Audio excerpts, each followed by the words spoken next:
Hello everybody, my name is Shalice. Welcome everybody to my review of Shaolin Showdown, the TV show review. Here's the thing everybody. Everybody that knows Shaolin Showdown, everyone compares it to Avatar The Last Airbender. There's a bald-headed dude, he has elements of water, and apparently this is a ripoff of Avatar The Last Airbender. Even though this show came 1 year before Avatar The Last Airbender, and a lot of people watch Avatar The Last Airbender over Shaolin Showdown, to me, Shaolin Showdown was my jam.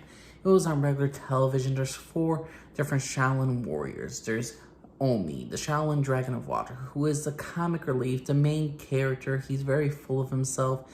He's very innocent to the outside world, and he has his 3 friends who become his family. We got Kimiko, the girl of the group, fire, angry temper, but she's also a techno gizmo. She's from Japan, and she really is like all the boys like Ramundo and Omi. They always like crush on her a bit when she hugs them or anything like that, but they're a family. Then you get Clay. Clay's from Texas. He's country. He's very laid back. He likes to eat. He has an appetite, but he has some of the interesting phrases of all time, and sometimes it annoys the other characters. But overall, Clay's a good part of the group. He's element of Earth. Then we have Ramundo. He's Brazilian. He has a power of wind, and he is a cocky dude. He is a guy who grows the most, along with Omi. He's really like the older brother to Omi, and really picks on him, makes fun of him, and Omi and him always clash, which really was always interesting. He's kind of flirts with Kimiko, then he pisses her off like an annoying brother. Clay and him just get along, and overall, Ramundo's an interesting character. All 4 of the Shaolin Warriors are awesome, and they all complement each other well. They become a family. And during this entire journey, they have their villains. And their main goal for this entire storyline is the Shengan Wu. Long ago, an evil person on the Xiaolin side and a person on the good side fought against each other. One was imprisoned in a puzzle box, and they had all these mystical objects called Shengan Wu. Basically, they had different powers. One is the Orb of Tsunami. Water, you hold a monkey staff, it's a monkey, you turn into a monkey. Mantis flip coin, you could jump real high.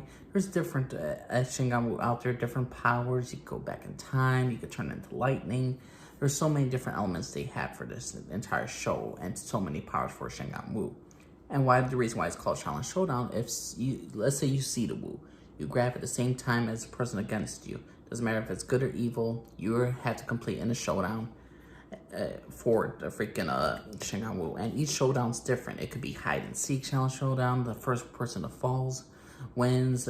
First team eliminated. You could have like surfboards. The Shaolin Showdowns are visually entertaining. The animation is just breathtaking, and each one is very different and unique. So Shaolin Showdown was every single episode had a storyline. They were growing up certain parts. The season finales were awesome. The series finale was pretty dang good. Overall, Shaolin Showdown lasted like 50 episodes, 3 years, like 13 episodes was season 1 and season 3. Second season dealt with 26 episodes.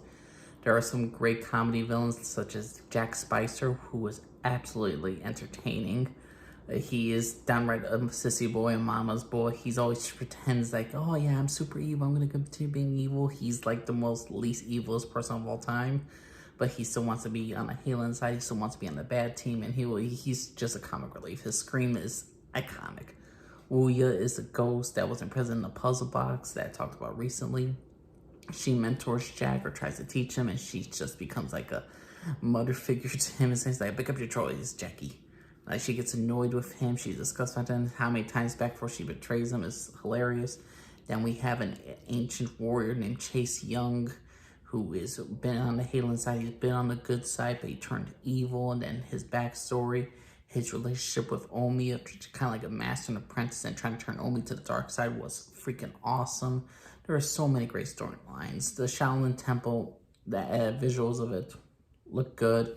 There's Dojo, the talking dragon. He reminds me of the freaking Mulan character, and he's basically takes all the kids around on his back. He grows small, he grows big. He has his own comic relief. He has some very silly moments, some great moments. There's Master Feng, the people.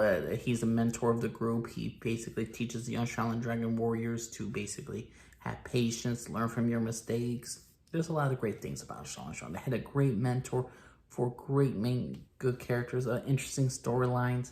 And to this day, this cartoon still holds up. I will always love Shaolin Showdown. And I have not watched Avatar: Last Airbender, but people say, what's one of your favorite cartoon shows of all time? Mine was always Digimon, like Pokemon, Yu-Gi-Oh! I grew up with that. But now that I'm older, now that I rewatch stuff, certain things holds up and certain things don't hold up. Digimon still holds up to me, and Shaolin Showdown definitely holds up. You can watch this anytime you want. It's one of the greatest cartoon TV shows you're ever going to see. It had an outstanding video game, which was pretty good for a PS2 version. I'm not going to talk about the abomination that is Shaolin Chronicles. That could go dump in a dumpster fire. But overall, Shaolin Showdown was a fantastic show. I recommend you all see it. But that's my personal opinion, everybody. What y'all think of Shaolin Showdown? Do you think it was a terrible show? Do you think it was a great show? Do you have fond memories of it? You never seen it? Please let me know what y'all think, everybody. Nature's least confident, everybody. Bye.